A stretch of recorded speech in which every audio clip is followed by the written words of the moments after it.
the biggest public health problem tied to drugs that we have had since we had a drug war has been around legal drugs. There has been no problem of that scale or magnitude with illicit drugs. That, to me, is a pretty damning indictment of the drug war. Hello and welcome to Downstream. I'm Ash Sarkar and I'll be interviewing Michael Pollan, the author of How to Change Your Mind, The Omnivore's Dilemma, and This Is Your Mind on Plants. So double drop, drink some water and tune in. Thank you so much for joining us. I really enjoyed this book and I read it, I think, in a park, and I could sort of smell weed smoke kind of coming from the playground, and it felt like the perfect environment. But to sort of get right to a fundamental question, there are lots of things which alter our consciousness or make us feel physically different, but they're not called drugs. We don't call sex a drug, don't call gambling a drug. So what is the definition of a drug that you're using in this book? Well, good question. There really is no good definition of a drug. I mean, it's a substance you take into your body that changes you in some way. Could change your body, could change your mind. Sugar does that. Exactly. But there are foods that do that. Chicken soup does that. A good chicken soup anyway. And then a placebo does that. So the distinction between food and drugs is very difficult to draw. There are things that are kind of on the edge. But I think most people understand it as a chemical compound, usually an isolated compound that has an effect when you ingest it. And is usually regulated according to one scheme or another. It's either approved for use as over the counter or prescription, or it's a controlled substance, and it's has to be approved by the government. And then you have a bunch, of course, that are illegal. And that category, illicit drugs, is as hard to define and as arbitrary as anything else. I mean, there are drugs on there that are, Schedule 1, that's the highest rank, which means it has high potential for abuse and no accepted medical value. Well, cannabis is there. What is that doing there? Alcohol, if it were being regulated according to the scheme, might end up in Schedule 1. Hard to say, but it's been exempt. And so there's I think, we look at these drug laws and there's a high degree of, historical contingency and arbitrariness. But what explains the moral content? Because the UN Convention, which concerns drugs, is the only one which uses the word evil. Genocide, war crimes, torture doesn't use the word evil. So what explains it? Well, we've moralized drugs, and we've done that for a long time. We had a whole politics in the 19th century around prohibition, and it was like the anti-abortion issue of its time, right? It was evangelicals in large part, very religious people who thought that alcohol was the evil and it was destroying families and destroying society, and they moved until they managed to actually get it banned, and we underwent prohibition. It failed, just as the drug war is failing, but it created a lot of illegal fortunes. It put the Kennedys in America on the map, it was a folly. So I think we have this. Look, I think the desire to change consciousness is a deep human urge. I think it's universal. There is the only example of a culture or country that doesn't have a plant or fungus they use to change consciousness in some ways is the Inuit in Greenland. And the only reason they don't is nothing good grows there. Aren't there psychedelic mushrooms which are eaten by the reindeer, or did I make that up? Yeah, there are lichens that are eaten by reindeer, and I think if you eat their urine, drink their urine, you might get some buzz. But I don't think the Inuit have figured that one out. I mean, so how did you become interested in consciousness altering plants? Because I've had a great time on various things, but it never occurred to me to write a book about it. Well, it occurred to me to write a book before I'd had a great time. Many things, actually.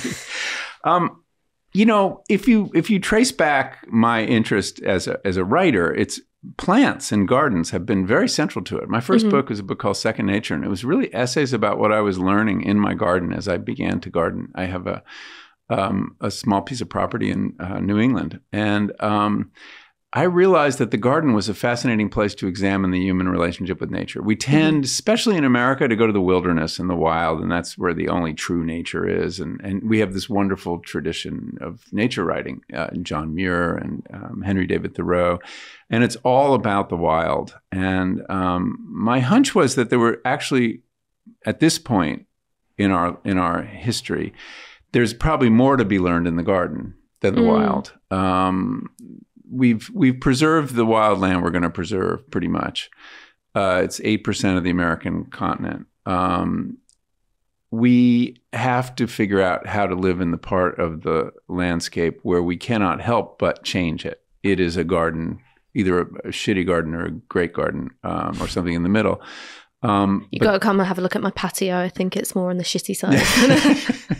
But this is the land we have to worry about. So how do we behave in nature without destroying it? The wilderness ethic is a spectator ethic.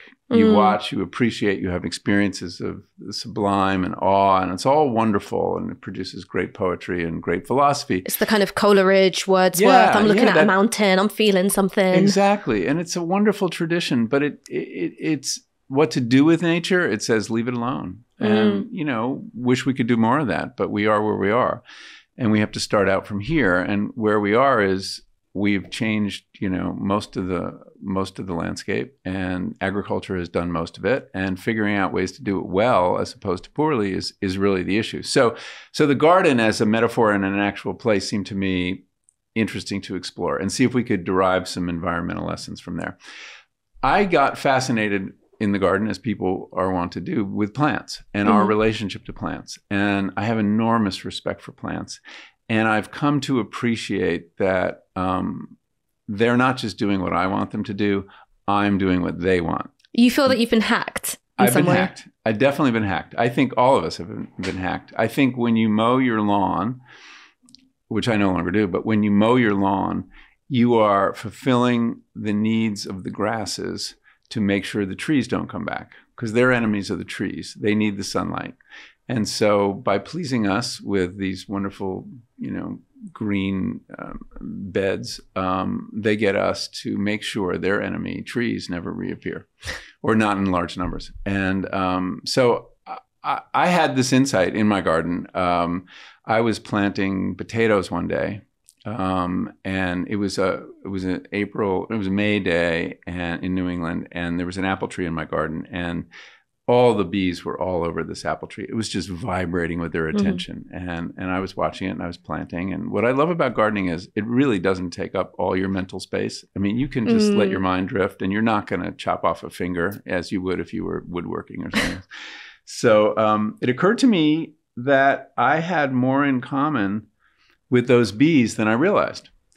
Those bees thought they were getting the best of that apple tree and those blossoms, and they were breaking in and stealing the nectar and then leaving. And I thought I was getting the value of these potatoes by planting them. But of course, we had both been induced to spread the genes of this species by our desire for sweetness in the case of an apple, food in the case of the potato.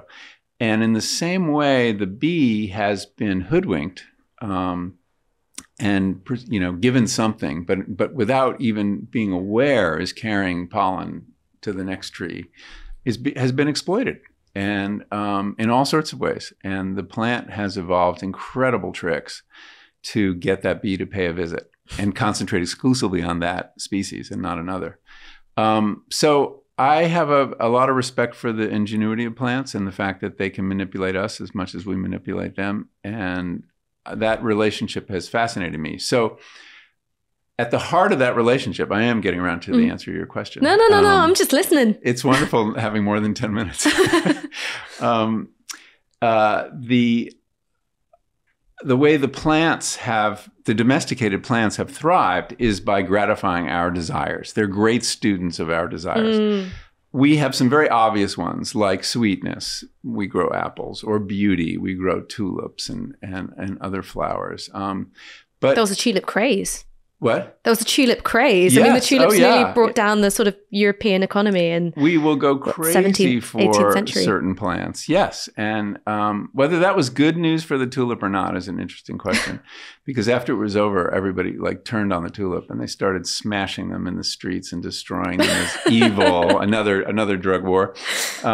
Anyway, but one of the desires that plants have evolved to gratify is a very curious desire, and that is the desire to change consciousness. And I've been fascinated by that for a very long time. And in fact, in a book I wrote in 2001 called The Botany of Desire, there's a chapter on cannabis, as well as a chapter on tulips and potatoes and apples. And, you know, we get the desire for beauty, we get the desire for food, but why should we have this deep human desire to change consciousness? It seems like a dangerous thing to have. You know, you're more accident prone when you change consciousness. You're more likely to be attacked. You know, your defenses are down. This doesn't necessarily seem like an adaptive human desire.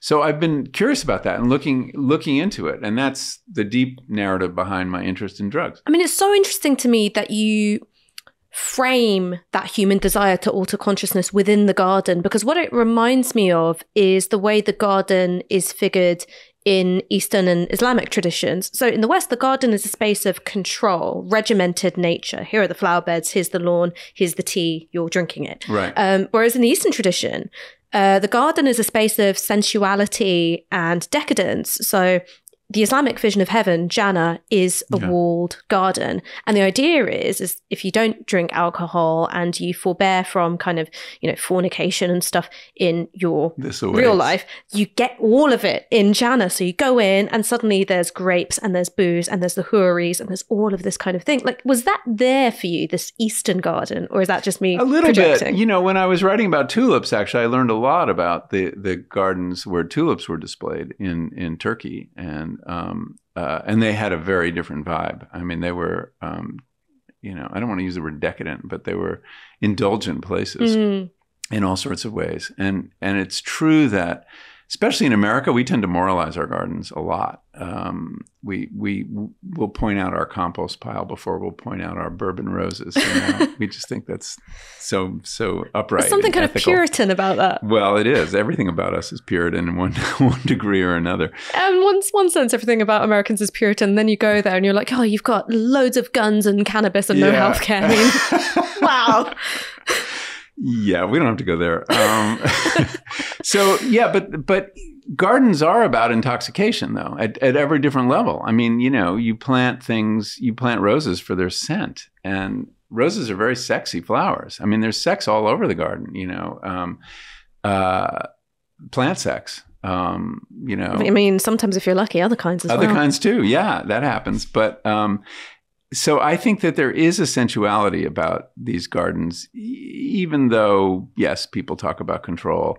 But, you know, remember in, I forget the name of the movie, where they walk through the poppy field and everybody gets sleepy, and, you know, Wizard of Oz, just being present to poppies has the effect mentally. And I think that's true. So I think that there is a kind of, maybe it's once removed, maybe it's sublimated, but I think some of that sensuality is going on in any garden. I mean, let's move on to the poppy, because that is your first chapter here.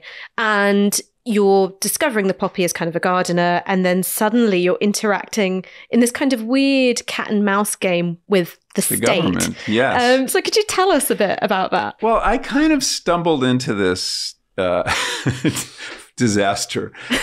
This is many years ago. It was in the late 90s. I was a newly minted freelance writer. I had been an editor at Harper's Magazine for 10 years and set out on my own to write. And we moved up to the country where we could live more cheaply. And I was writing columns about what was going on in my garden for Harper's and the New York Times Magazine. And my editor sent me this underground press book called Opium for the Masses. And it was we love a bit of Karl Marx here at Novara Media. And it was a guide to growing your own opium. I was like, wow, I'd grown cannabis, but you could grow opium? That's really cool. And the gardener's first instinct is, I want to see if I can do that. I don't want opium. I don't use opium, but if I could grow it, that would be kind of cool. And so I start following the directions of the book, and turns out that opium poppies are this widely available, legally available seed that you can get at any good garden center or a seed catalog. It's not always called Papaver somniferum. That is the official name, but because of a certain amount of controversy. Somniferum, doesn't that mean sleepiness or something? Yeah, it puts you to sleep. And I planted them. I got in touch with the author. He was a kind of zine writer in the 90s who was obsessed with drugs, and he had a zine called Pills A Go-Go that was very funny, and I had reprinted some of his stuff in Harper's. And I started corresponding with him and say, what kind of seeds do you recommend? What has the most potency? Can you have any seeds I could borrow or trade? And then I get word that Jim Hochschier has been arrested, and that a SWAT team from the Seattle Police Department have busted into his apartment, thrown him up against the wall, seized his computer, and that really got my attention, seized his computer, and charged him with the crime of conspiracy to manufacture opium, or just manufacturing opium. And was Pills A Go-Go used against him in the court? No, but the book, Opium for the Masses, was. And that wasn't covered by First Amendment freedom of speech stuff, because you guys at least have a First Amendment. We don't. Yes, we do. We have some of it left. The deal is with poppies, if you grow them in the knowledge that they are a scheduled substance, they are criminal. If you don't know that and you're growing them merely as a garden plant, it's fine.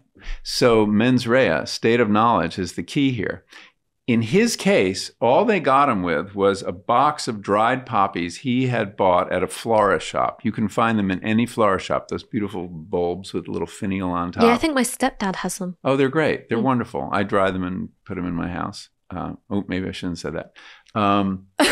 But it's fine. You're allowed to do that here in the UK. Okay. It's not illegal as long as you don't try to extract the opium from it. Good to know. Country. Yes. So but they could prove his intent because he had this book that said, you can turn this into poppy tea, a narcotic tea.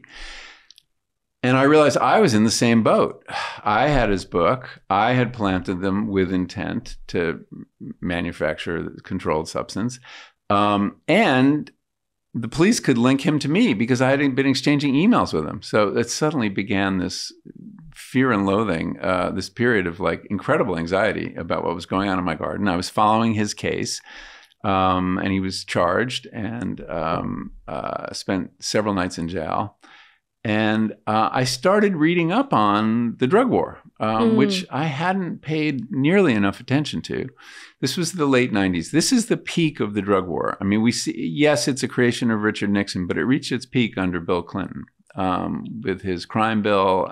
3 strikes. 3 strikes, death penalty for drug kingpins, which could include a large grower of marijuana. I mean, really draconian penalties. And you know, Bill Clinton was always trying to firm up his right flank and show that he was, you know, just as Republican as the Republicans, welfare reform, all these kind of things. I mean, this was the dark side of Bill Clinton. That old story of progressives trying to win from the right. Exactly. It really always works out well.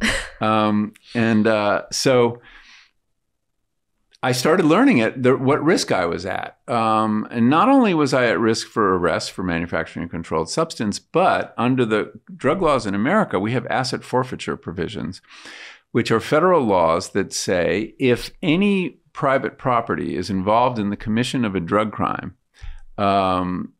it may be seized by the government. And the burden of proof is not beyond a shadow of a doubt. The burden of proof is like probable cause. And even if you are not, let's say you're growing a drug on your property in your backyard, or your kid is without your knowledge, and it's discovered, they can take your house even if you are not charged with any crime. The property is guilty, which is a very weird idea. So I was eligible. Property can't have mens rea. I didn't study law, but I know that a property can't have criminal intent. We don't think so. No, I don't know how you determine that. But the fact is, there it is. It's growing. And this is just true when drugs are found in cars. The police department takes them. They take lots of property this way. It supports police budgets. And these laws are still in place. They've been weakened a little bit in recent years, but they're basically still in place. So I was at risk of losing my freedom, losing my house for growing poppies. That's how bad things had gotten. And then the next question became, well, is the government really interested in this? Are they doing anything besides Jim Hogshire? What are they doing? And so I started doing some investigative journalism. And meanwhile, I'm growing poppies the whole time. I haven't ripped them out. Is it like in Goodfellas where Ray Liotta is looking at the police helicopter being like, it's following me? For me? I got very paranoid, I have to say. So I started calling, I would call like the local police department. Not give them my name, and said, I want to grow poppies, but are they illegal? And they didn't know anything about it. And they were like, is it the red kind? No, the red kind are fine, but it's they were totally ignorant about it. And then I started talking to seed sellers and garden centers, and it turned out they were hearing from the Drug Enforcement Administration saying, don't sell these seeds. There's a problem. And there were a couple other busts of people growing opium poppies. And it became clear the government was trying to quietly stop this thing from becoming a fad. But they didn't want to do it in a showy way because they'd be informing people, hey, it's very easy to grow your own opium. Like parents probably have them in their little flower pots and whatnot. Exactly. And you would freak people out because as soon as everyone had the state of knowledge, all poppy growing would essentially be illegal. It's almost like a post-lapsarian, you've eaten from the tree of knowledge. The forbidden knowledge, yes. So anyway, I'm getting more and more paranoid. And the piece, which was going to be this nice little column, becomes this 10,000 word parable of the drug war, of like, how did we ever get here?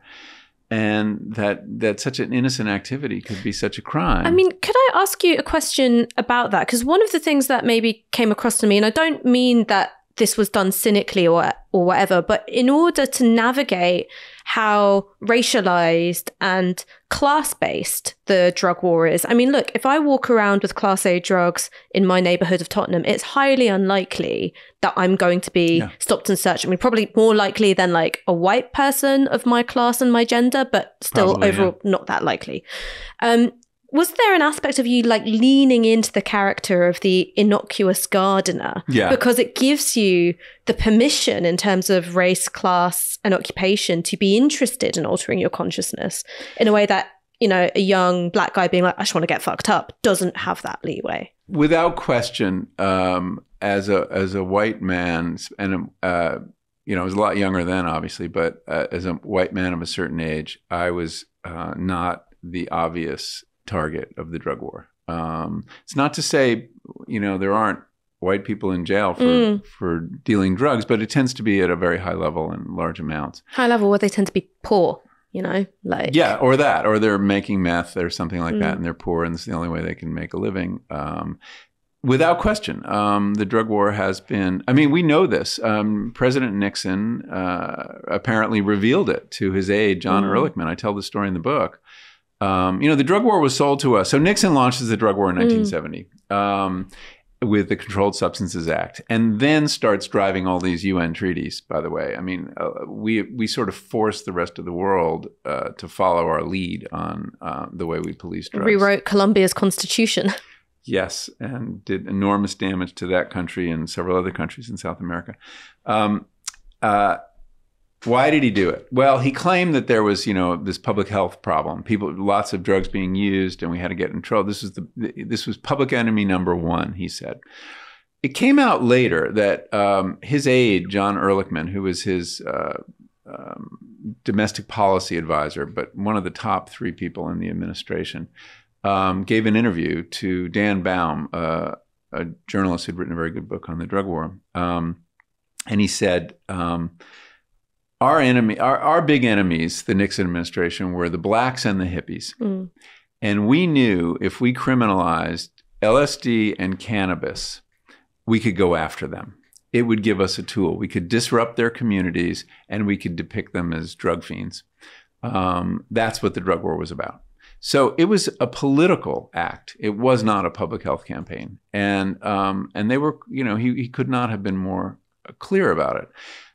If you are law enforcement and you are dealing with a community you regard as dangerous or criminal, having cannabis be illegal is such a gift, because odds are pretty good if you bust somebody for something, you can find some cannabis or plant some on them. And that's very easy to prove compared to other crimes, which are complicated to prove. You have to prove someone was at the place and had the conspiracy and the mens rea. Mm-hmm. No, there's cannabis in the car. That's all I need. Done. End of story.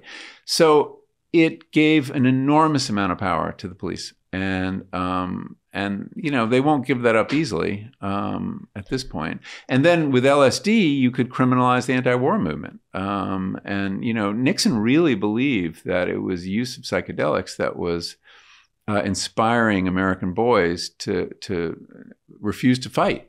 That's unprecedented. For most of history, you send 18-year-old boys off to war and they march. And suddenly they weren't doing it. And he was convinced it was the LSD. And there may be some truth to that. In terms of the effect that LSD has, not that I've ever done it, Mum, it has in terms of opening you up to other people, making you feel very connected to them. It's then hard to murder somebody who you feel connected There's that, but yes, there's the connection factor. I think there's also, though, the rejection of conventional ways of thinking, that you suddenly question everything, and everything seems kind of arbitrary and like, why can Nixon send me off to die? So you had a lot of people. Very good question. Yeah, people question authority, and that was part of the culture of LSD. Then was about, first of all, withdrawing from straight society. Right? We called it the generation gap. You had this very unusual period in America where the two generations had very separate cultures. Young people wanted to dress differently, to talk differently. They had a whole different vocabulary. They had different inebriants than their parents. They were not interested in alcohol. They were interested in marijuana and psychedelics, different sexual mores. I mean, it was remarkable, the line that was drawn. And LSD was a big part of that. LSD became a rite of passage into that counterculture.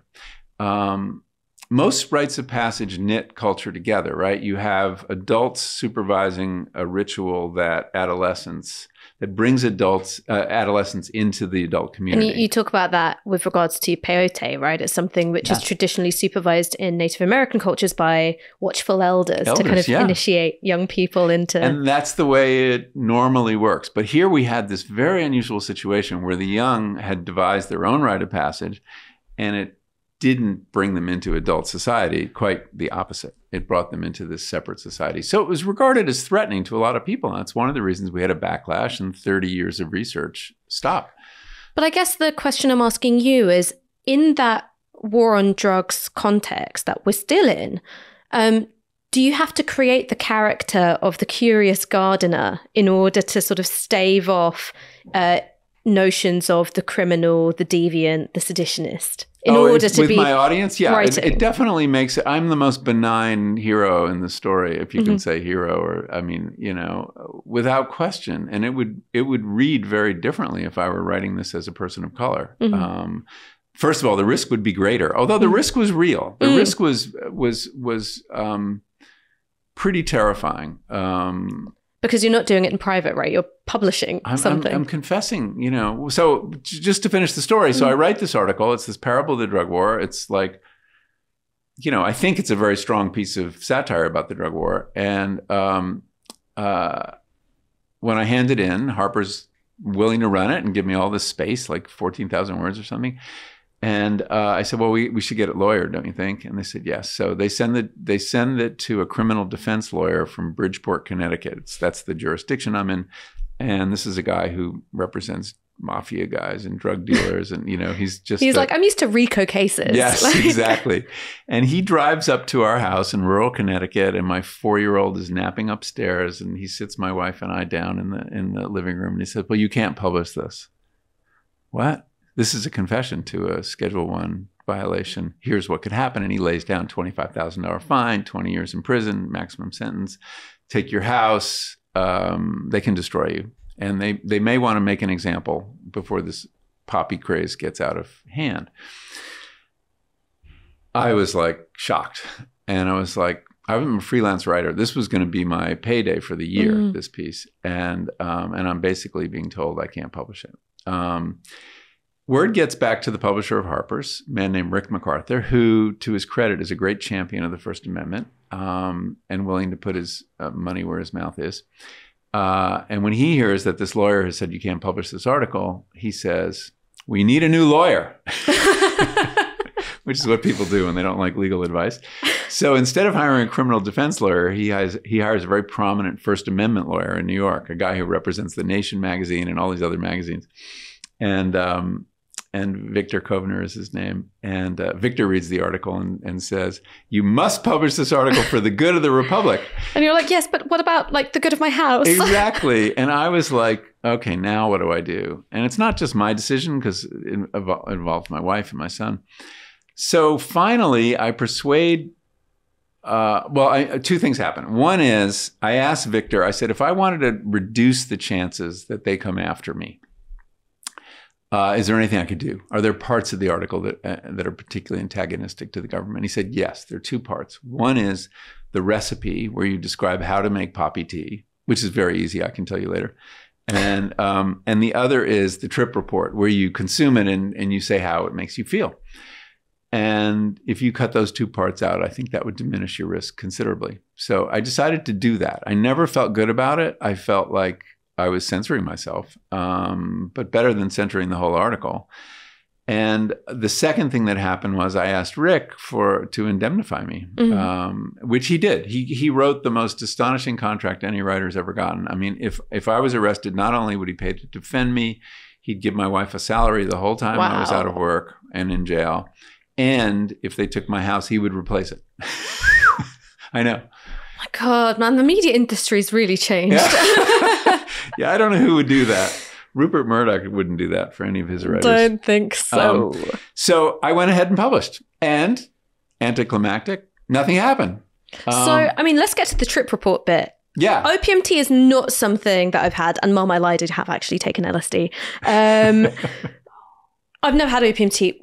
It, to me, sounds like a very scary drug because obviously you associate opium with heroin. And, you know, I've read my Coleridge and I've read my Wordsworth and I know that these guys were totally off their tits on laudanum and opium the whole time. And it sounds great, but it sounds you don't want to use a lot of it and you don't want to use it for very long. It's highly addictive. And, but as a, one-time experience, it was thoroughly pleasant. It was mild. Did you feel sleepy or nauseous or? No, some people do get nausea and I do when I take an opiate in a pill for like dental work or something. I really can't stand it. But at this level, no, it's very bitter. It doesn't taste very good. But it was, I felt like vaguely dissociated in a very nice way. I think I have some phrase. I felt like I was sitting outside on the porch of my consciousness. And I have no idea what that means, but I wrote that in my journal when I had it. And it was, if you had back trouble, it'd be great, mild. It's an analgesic. I mean, that's why people take opiates to relieve pain and it lifts pain. And this was far lower dose than the pill the OxyContin pill or something you'd get. And it's very easy to make. You just crush the heads up and soak them in hot water or in alcohol, and then you have laudanum. That's what laudanum did it make you want to write something like Kubla Khan? Or No, it made me just want to sit there and not do anything. No, I wasn't inspired. So, it wasn't a profound drug experience, but it was interesting that it came out of my garden. How incredible that I can grow something that changes my experience of consciousness. I think that's pretty remarkable. But there's such a difference between the paranoia, and not paranoia is the wrong word, but the very intense fear that you felt about how you'd be treated by the state, the experience of your friend who wrote Opium for the Masses, and the Sackler family, who are the owners of Purdue Pharma, and they've got art galleries named after them. Yes, and they're the world's biggest drug dealers. Yes. It's like the Pablo Escobar wing at the V&A. Well, that's the reason why I wanted to publish or republish this piece in this new book.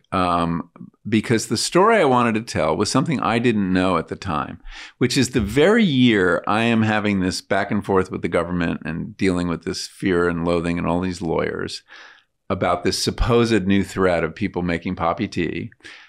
That year, 1996, the Sackler family, Purdue Pharma, their pharmaceutical company, is introducing OxyContin. They are planting the seeds of the opiate crisis, which killed close to 150,000 Americans last year. Which is on a par with the AIDS epidemic, really.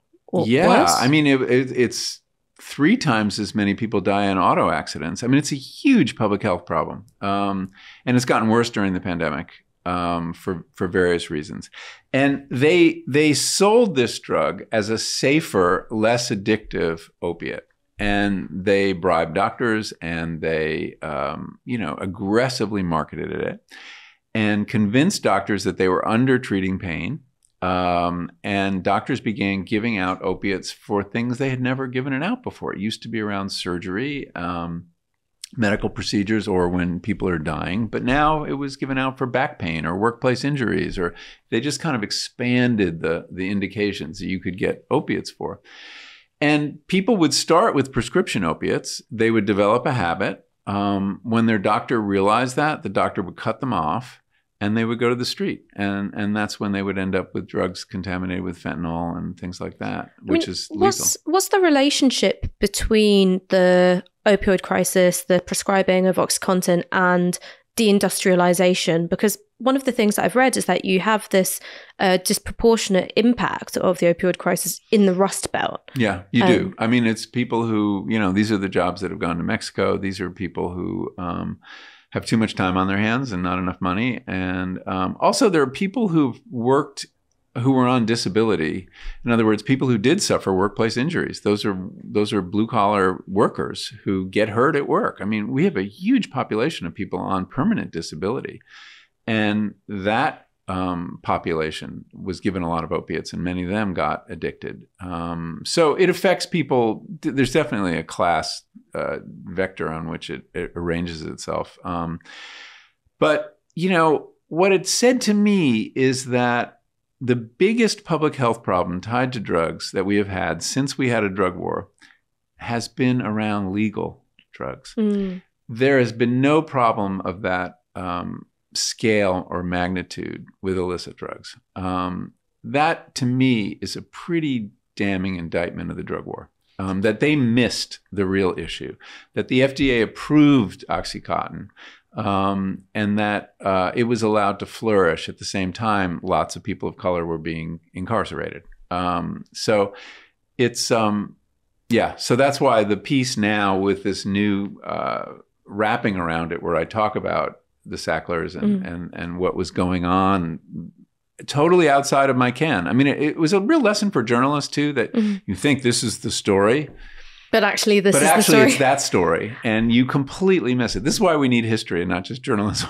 Well, I mean, that's what I loved about the Caffeine chapter, is that in so many ways, it is a history of capitalism. So if opioids are the drug of deindustrialized neoliberal capitalism, can you talk a little bit about caffeine in the 18th century? Because I loved this chapter. So caffeine is a fascinating case. I wanted to put it in because it's a legal drug, and just like, because we really get hung up on this, like, legal drugs are good, illegal drugs are bad, and this moralization of drugs. But we're all using them of one kind or another. 90% of people on the planet use caffeine on a daily basis, whether it's coffee, tea, or soda. Most sodas are caffeinated. It's the only psychoactive we give our children. I mean, if you're Muslim, you can't drink alcohol, but the role of tea and coffee in Islamic countries is huge. Yeah, and that's why. I mean, and indeed, caffeine and alcohol are in this seesaw relationship in a very interesting way. What's also interesting about caffeine is we can mark when it arrives in Europe.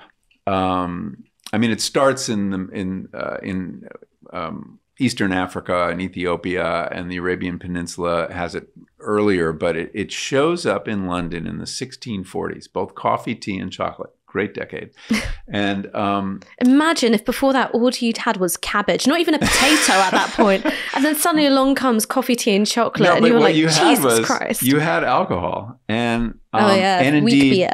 People were drinking enormous amounts of alcohol before caffeine came in. The reason being, besides the fact people like it, is it's safer to drink than water. And so even children were given, dilute alcohol, given cider, hard cider as we call it, because it was safer than the water, because both the alcohol in alcohol and the fermentation process destroys bacteria, microbes.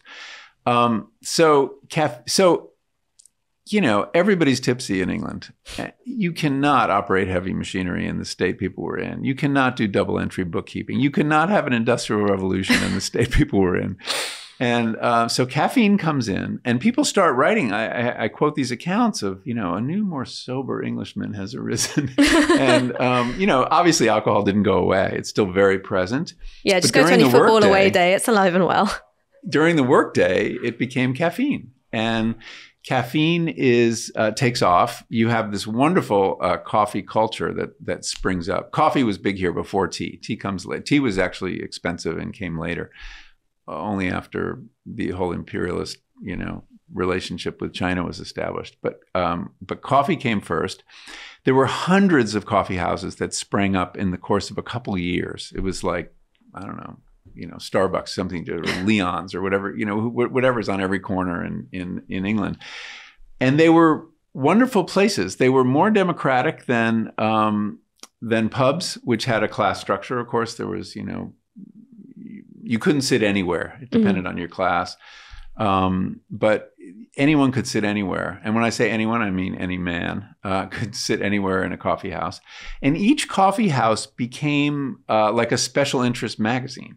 So if you were interested in literature, there was one you go to in Covent Garden, I forget the name of it, and there would be Dryden and Pope and all the writers. All the scriblarians. Yeah, the scriblarians, right. And if you were interested in if you were in trade, there was Lloyd's, which became Lloyd's of London. You could actually go there and find somebody to take out a policy on your shipment. If you were interested in science, there was one very closely connected with the Royal Society, and scientists would hang out there. And I forget who it was, but Newton or somebody dissected a dolphin, and once to show everybody, that it was a mammal. And at a coffee shop. At a coffee shop, yes.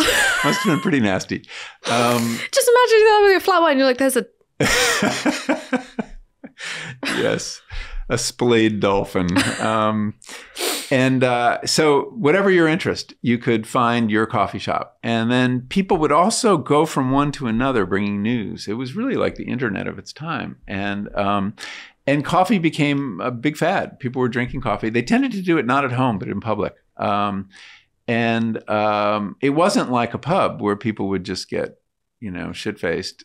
Here, the conversation was intense. And it was very political, too. People talked politics. And was it less violent? Because when I think about the early modern tavern, I think about Christopher Marlowe, getting stabbed in the eye and that kind of thing. Was it just a less volatile environment? It was definitely a more civil environment. I mean, alcohol, breeds that kind of behavior in a way that caffeine doesn't. And so it was alarming to some because the conversation would turn to what's wrong with the crown and the government. And in fact, the French Revolution, the crowd that stormed the Bastille was whipped up in a coffee house, not a tavern.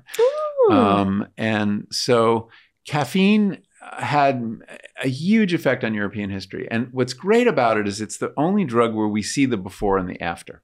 So you can really tell a story of what's the impact of that chemical arriving in Europe. And I think it was profound. I think it contributes to the Age of Reason. I think it contributes to the Enlightenment in France. All the great Enlightenment thinkers were serious coffee hounds. I mean, I think it was Diderot who had 72 cups a day. 72? Yes. Balzac. But he got a encyclopedia written. Balzac could not write without, he was up all night on coffee. He was convinced that his imagination depended on coffee. He got to the point, as his tolerance developed, where he came up with a new way of ingesting coffee, which is forget the water.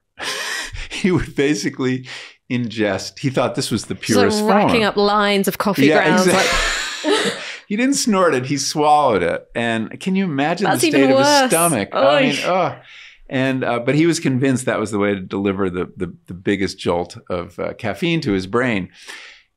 And I do think that this drug was instrumental in the rise of capitalism. And the reason I think that's true is because it made us better workers. You could work longer, you could work harder, you could work with more refinement and focus. You could handle heavy machinery, and you could have a night shift and an overnight shift.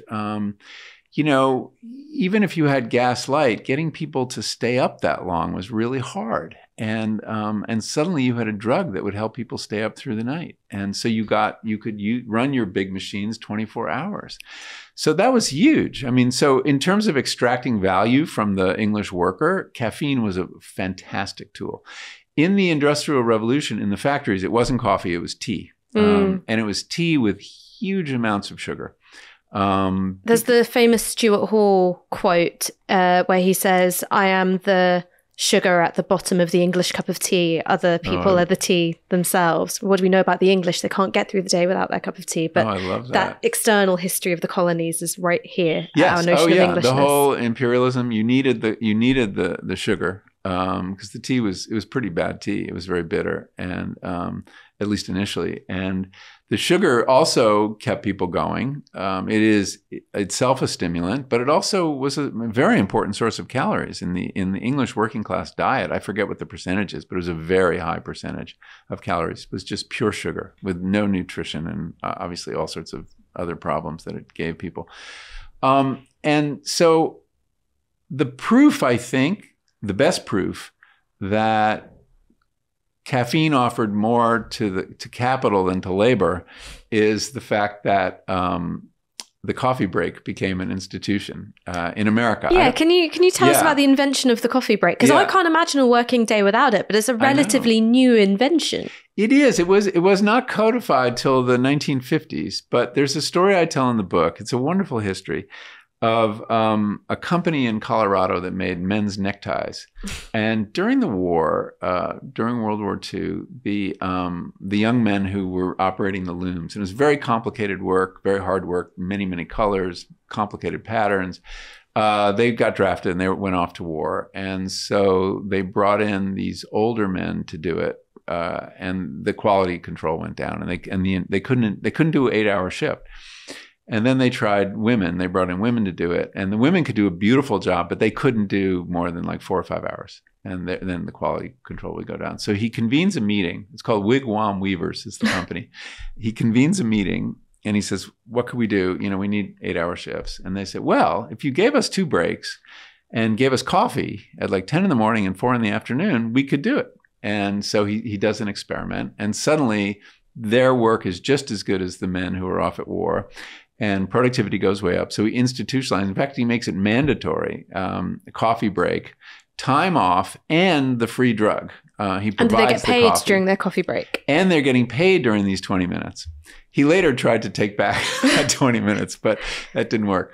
And so this is the first time. There were other cases where we know of corporations that gave coffee and tea to their workers, and we know others that gave break time. But the combination of the drug and the time in which to enjoy it begins at this company. And it takes off. And American businesses realize that this is a very good investment to give them the 20 minutes off and give them coffee and tea, and you will get a better day's work out of them. And thus was born the coffee break. I mean, one of the things that this book did for me, and I consider myself someone who's read a lot about drugs, mostly from a drug war perspective and a kind of, criminal justice angle. But one of the things that it did for me was it foregrounded a plant-centric way of understanding social history. And it was in the chapter on caffeine where I started looking at the ways in which different psychoactive plants interacted with each other and then interacted with migration, with the development of capitalism. And I was reading that middle chapter and I was in this park in Tottenham and I stopped dead and I thought my presence in this country as a South Asian person is because of tea. Yeah. I'm here because of tea. And then I thought about... and opium to some extent. Well, because then I was going to say, have you ever heard the story of Brilliant Chang? No. So this is in the early 1920s in this country. There's a huge cocaine moral panic. And the moral panic is about, here are these Chinese nightclub owners who are plying white women with cocaine. So here's also the specter of miscegenation. This is cocaine, not opium. No, and this is cocaine. And Brilliant Chang is a kind of, nightclub owner, underworld figure. And the accusation is that he's given cocaine to a dancer called Frida at one of his establishments. She dies of a cocaine overdose and he's subsequently deported. So we think about the war on drugs as racialized in an American context, but interestingly, in the British context, it's in the sort of interwar period, is very much about Chinese migrants and also the smaller number of South Asian migrants who are here, opium, cocaine, and we're only here because of tea. So you've got these two elements of a literal drug war, wage war, colonize so you can get the tea, and then also police the populations here on the basis of cocaine and opium. And you also have, in North America, you have migration coming to the United States from countries that have been destroyed by the drug war. I mean, that's another way. The pressure on, Central American migrants to come north has to do with the fact that drug lords are taking over their towns and cities, and they're dangerous places. And so the influence on drugs moving people around the world, it's profound, and it's still going on. It's going on in our time. There's a writer called Oscar Guardiola Rivera, and one of the things that he observed during the financial crisis is that the big banks, which are, about to collapse, are kept afloat by injections of liquid capital from where? From the drug cartels. So there is this legitimate financialized aspect of drugs, and then you've got the policing, which happens under here. That's fascinating. I wasn't aware of that. But the damage that the drug war has done to the countries of Central and South America is profound. And I'm encouraged that support for the drug war is waning in the U.S. The Republican Party will no longer defend it. State by state, we are beginning to legalize drugs. Oregon did it last year, and Colorado is likely to do it this year. Marijuana is now legal in 35 states. Some states are releasing people, who were incarcerated for marijuana crimes. I think there's a general recognition that it has failed, and that we need to look for other ways to deal with it and decriminalize or legalize drugs. It's not an easy thing to do. It's complicated.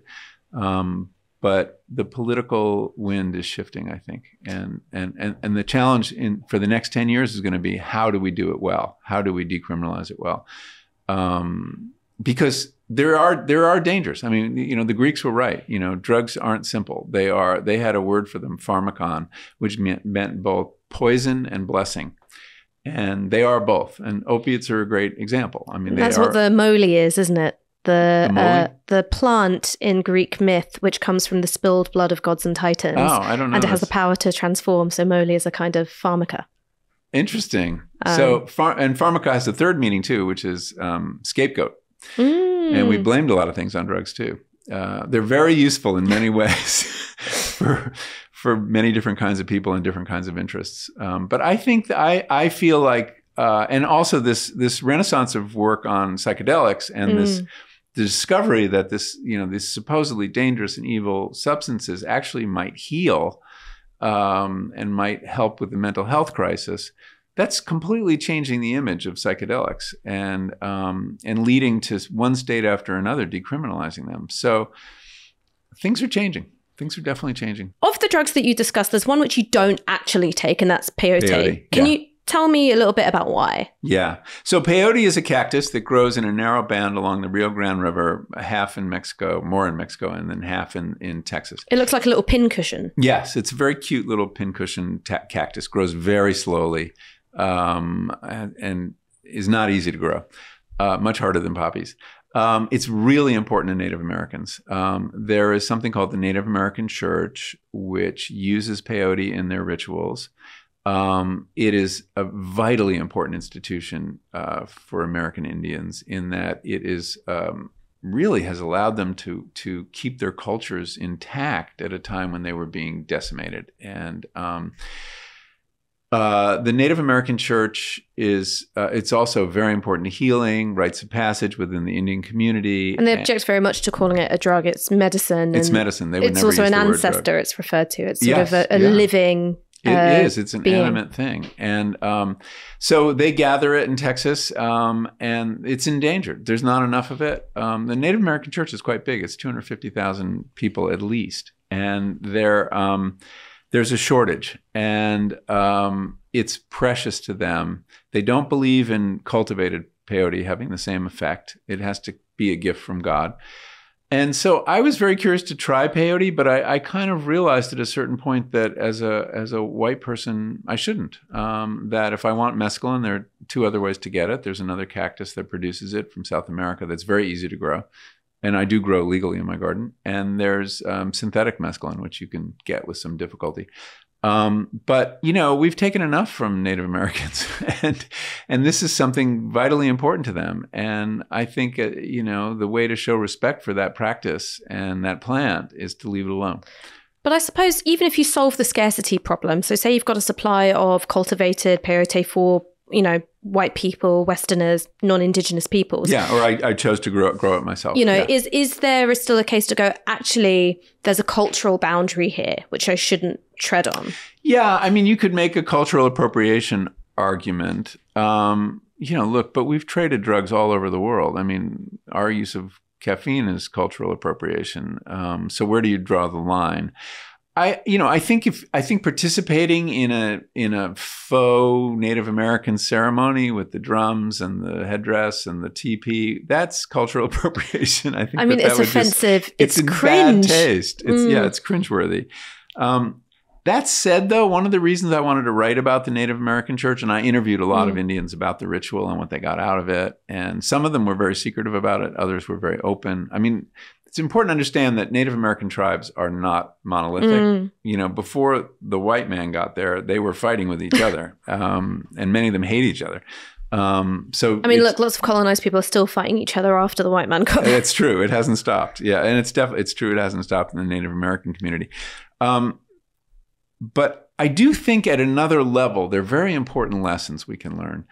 When psychedelics came into the West in the 50s and 60s, they came without an instruction manual. People didn't know what these were. And there was a whole project that I talked about in my previous book, How to Change Your Mind, of like, what is this good for? How does it work? How do you take it? You know, they used to like give people LSD in these white rooms with fluorescent lights and then leave them alone. Bad see vibe. What would happen. Very, very bad vibe. Very bad vibe. But, you know, nobody knew. And had we paid attention to the indigenous cultures that have been using psychedelics for 6,000 years at least, and weren't so arrogant to think that we could figure it out on our own, we could have saved ourselves a lot of trouble and a lot of recklessness. We would not have done things like putting LSD in the punch bowl as people did in the 60s. Yes, dosing people without their permission. Imagine if you started tripping and you didn't know that you'd taken LSD. And the CIA was doing that too, of course. Oh, yeah. They were in hospitals. Yes, yeah. Christ. So, but if you look at how Native Americans and other indigenous cultures use psychedelics, there's always that leader, somebody who knows the territory. It's never done casually. It's always done with a clear intention, and surrounded by ritual.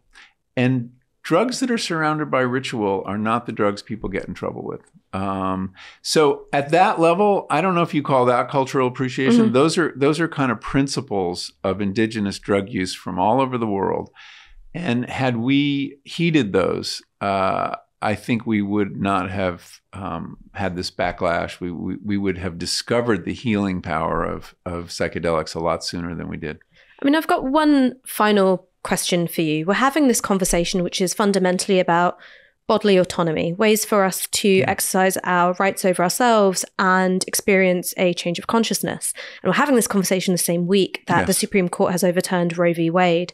What accounts for this difference where the Republicans and the right are able to recognize bodily autonomy when it comes to decriminalizing cannabis, but not over a woman making a choice about if and when she wants to have a child. Yeah. I mean, you're looking for logic and a logical connection between different positions, and there is none. The fact that it's women and their bodily autonomy is different. Of course, we're going to have a fight over an abortion pill, a drug, which many Republicans also want to ban.